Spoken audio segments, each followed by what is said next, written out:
Hello, good evening. Welcome to my channel Electronic Cycle. This is Kausal Maurya. So start the video. My video is on topic of the propagation. So the topic are ground wave propagation, sky wave propagation, virtual height, critical frequency, maximum usable frequency MUF, skip distance, dead zone, space wave propagation. So let us start the video. So start propagation. Propagation are known as the mode of the radio wave propagation.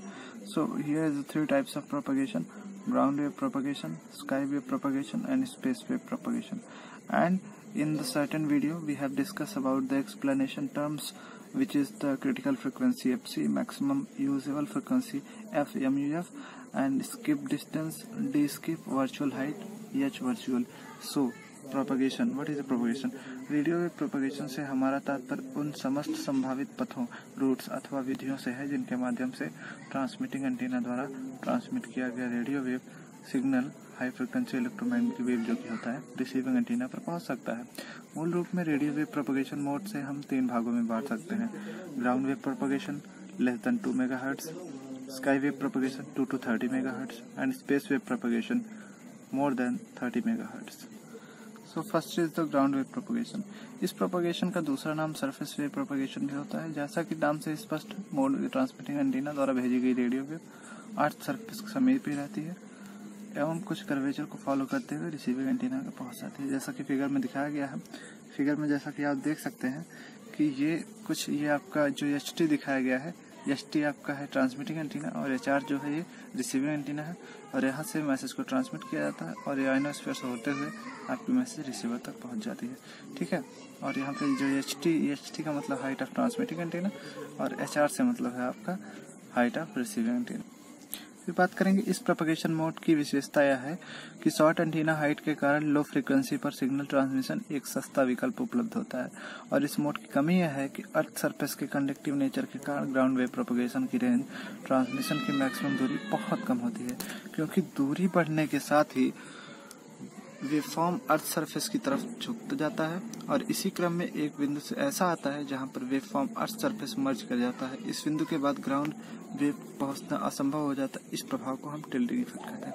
जैसा कि आप figure में देख रहे हैं, figure में हमारे ये दिया गया ये अर्थ है। अर्थ का कर्वेचर कुछ इस टाइप का है, क्योंकि अर्थ हमारा स्फेरिकल टाइप का है। ठीक है।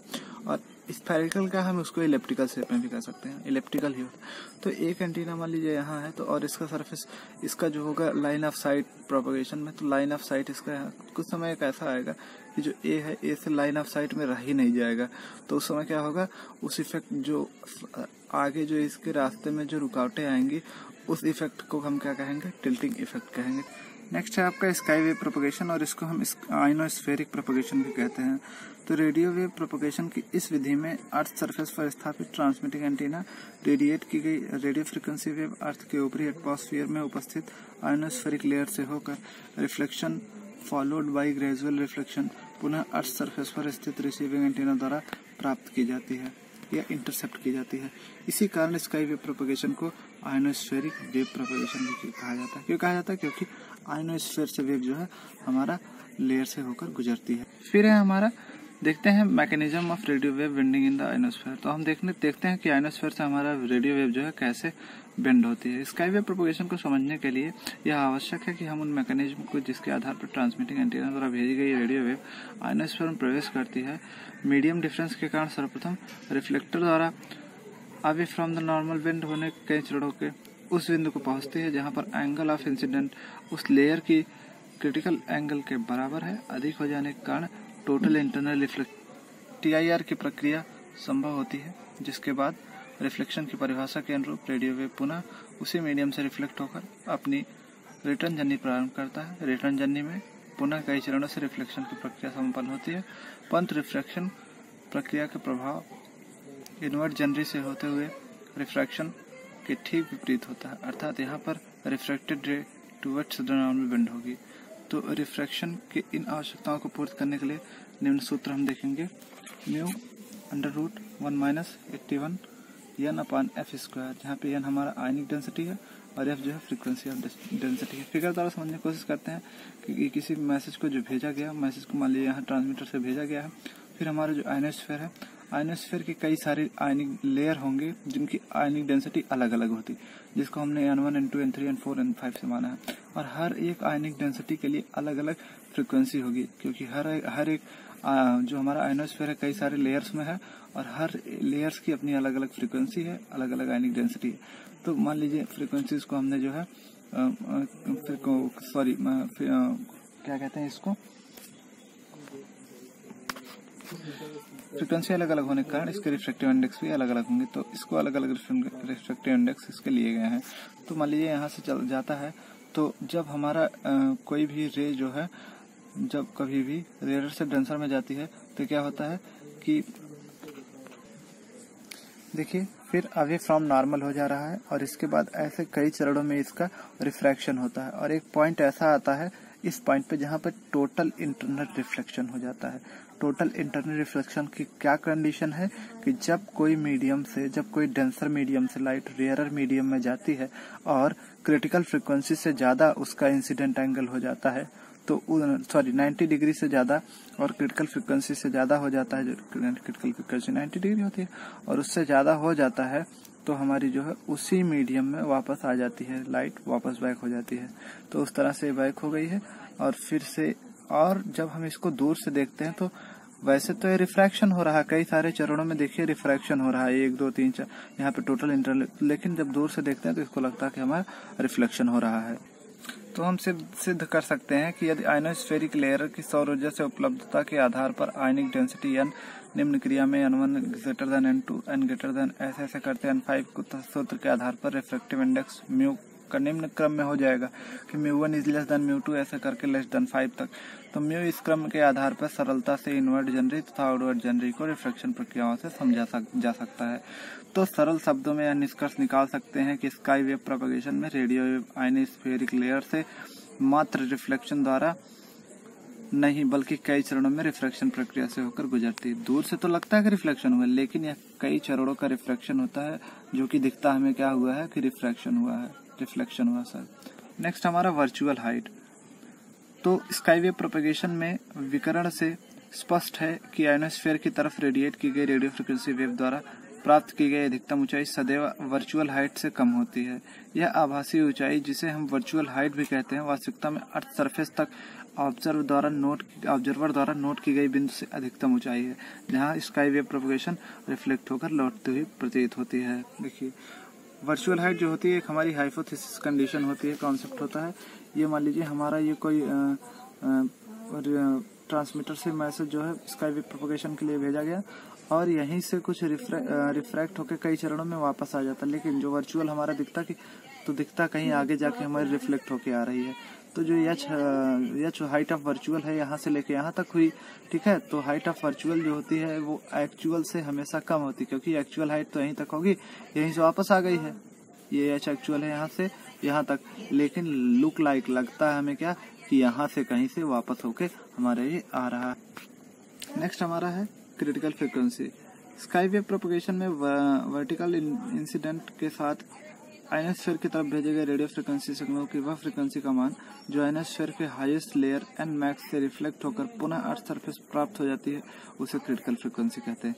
कहने का मतलब एक ऐसी फ्रिक्वेंसी जहां से जिस मैसेज को भेज रहे हैं वही उसी स्थान पे वापस मैसेज आ जा रहा है, यही जैसे हम भेजे सीधी लाइन में गया यहाँ फिर आ गया, तो उसको क्या कहते हैं, उस फ्रिक्वेंसी जिस फ्रिक्वेंसी भेजे उस फ्रिक्वेंसी को कहते हैं हम आपकी क्रिटिकल फ्रिक्वेंसी। और उपरोक्त परिभाषा से स्पष्ट है कि स्काई वेव प्रोपगेशन में यदि भेजे गए आरएफ सिग्नल का मान क्रिटिकल फ्रिक्वेंसी के बराबर हो तो जिस बिंदु से सिग्नल को आयनोस्फीयर तक भेजा गया है उसी बिंदु पर रिफ्लेक्शन के बाद प्राप्त होगा, जिसे ट्रांसमिशन रेंज 0 प्राप्त होगी। भाई जहां भेज रहे हैं वहीं मिल जा रहा है, तो रेंज तो हमारी कुछ है ही नहीं। आता है ऐसा ट्रांसमिशन प्रायोगिक रूप से हितकर नहीं, क्यों नहीं हितकर, क्योंकि जिस जगह से आप ट्रांसमीटर है उसी जगह रिसीवर बैठा, क्या मतलब वहां पे लाइन ऑफ साइट प्रोपगेशन भी हो सकता है, ठीक है। एफसी के प्रयोग में हम आयनोस्फीयर की उस हाईएस्ट लेयर की आकलन कर सकते हैं जो स्काई वेव प्रोपगेशन के लिए उपलब्ध हो सकती है। हाँ, ये जान सकते हैं कि हमारा हाईएस्ट कितना है किससे जान सकते हैं? हम क्रिटिकल फ्रीक्वेंसी से ही जान सकते हैं। आगे हम जो मैकेनिज्म एक्सप्रेशन होगा क्रिटिकल फ्रीक्वेंसी के लिए वो देखेंगे, और 90 डिग्री के लिए जो होगा एन मैक्स होगा वही होगा, वर्चुअल इंसिडेंट होगा। ठीक है, फिर आगे देखते हैं mathematical expression for the critical frequency. So अभी हमने इससे पहले फॉर्मूला पढ़ा था कि mu is equal to √1 - 81n upon f square is equal to sine I upon sine R. ये क्या है? Sine I upon sine R क्या है? ये हमारा क्या है? रिफ्रैक्टिव इंडेक्स है। तो अगर हम f को फ्रीक्वेंसी को fc मानते हैं और इंसिडेंट एंगल को 0 मानते हैं, क्योंकि उसी जगह पे तो हमने देखे 90 डिग्री प्रोपेगेट किया ना, तो इसलिए इंसिडेंट एंगल क्या है? 0 है।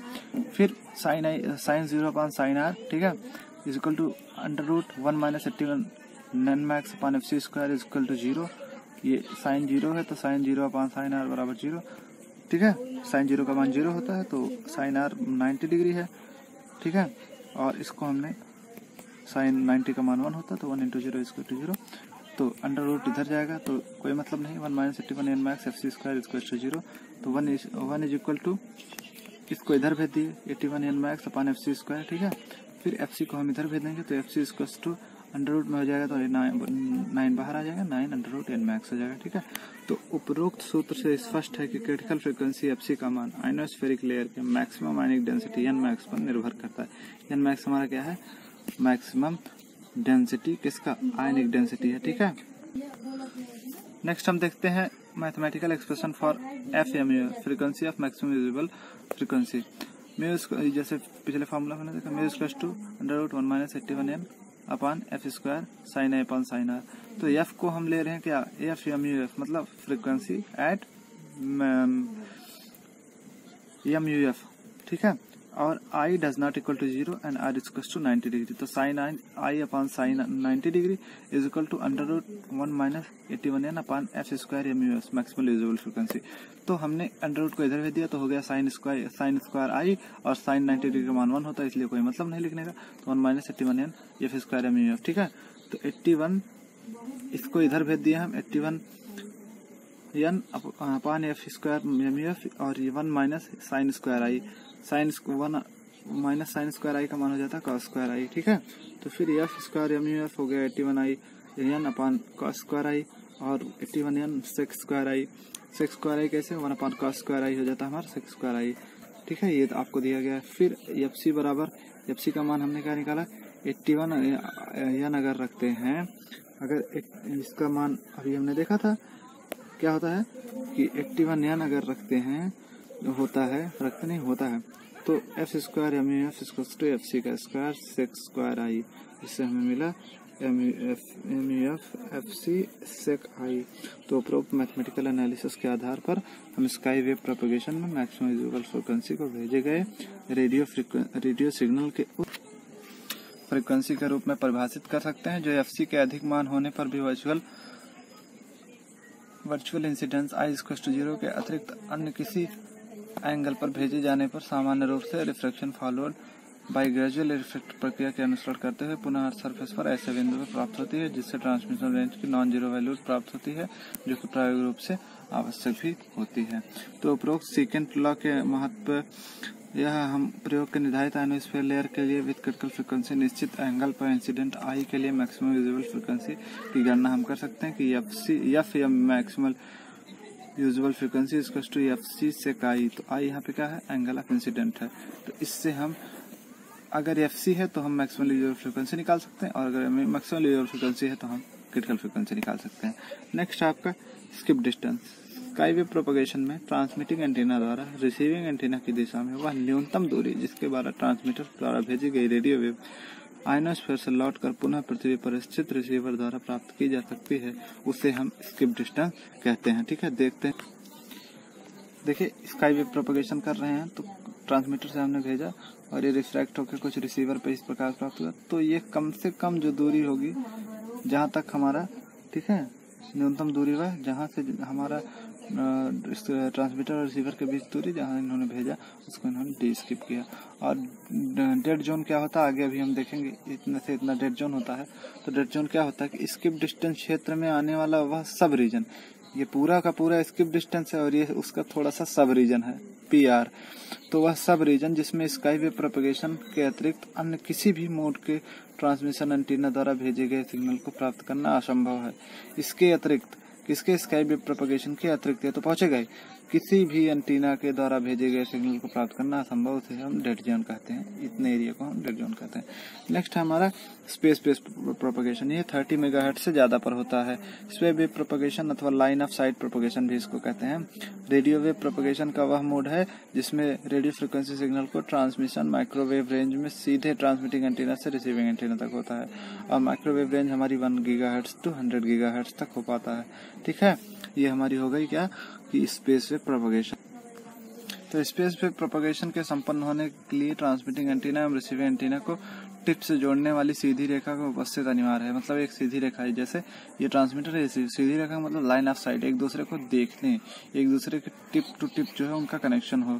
दूसरे शब्दों में यह कह सकते हैं कि स्पेस वेव प्रोपगेशन में ट्रांसमिटिंग एंटीना एवं रिसीविंग एंटीना एक दूसरे के फेस करना आवश्यक है। ठीक है, ये आपका कुछ इस तरह से इसका फिगर है। ये आपका ट्रांसमिटिंग एंटीना है और आपका रिसीविंग एंटीना है। स्पेस वेव प्रोपगेशन की रेंज हम ट्रांसमिटिंग एंटीना की हाइट बढ़ाने से बढ़ता है। रेंज जैसे लाइन ऑफ साइट की बढ़ेगी कब, जब हम इसकी हाइट बढ़ाएंगे। क्यों बढ़ाएंगे? क्योंकि हाइट जैसे जैसे बढ़ेगी, क्योंकि हमें पता है कि हमारी जो अर्थ है, अर्थ की कर्वेचर कुछ इस टाइप है। तो इस टाइप की अगर हमारी कर्वेचर है तो उस कर्वेचर के लिए हमें जैसे जैसे हाइट बढ़ाएंगे वैसे वैसे हमारा लाइन ऑफ साइट बढ़ता जाएगा। ठीक है, और range LOC is directly proportional to line of height of transmitting antenna. तो बिकॉज ऑफ ट्रांसमिटिंग एंटीना की हाइट एक निश्चित सीमा तक अधिक नहीं बढ़ाया जा सकता है। स्पेस वेव प्रोपगेशन के ट्रांसमिशन की रेंज भी बढ़ाने के लिए 50 किलोमीटर का अंतराल हमारा रीजनरेटिव रिपीटर एंटीना लगाना जरूरी होता है। तो जो हमारा माइक्रोवेव कम्युनिकेशन है उसका हमारा जो अधिकतम जो है रेंज भी 50 किलोमीटर होता है। अगर इससे ज्यादा रेंज की कम्युनिकेशन करना है तो हमें रिपीटर लगाना होगा। ठीक है, सो ये रहा आज आपका वीडियो प्रोपगेशन चैप्टर पर। So keep watching my videos and please like subscribe and channel. Thank you.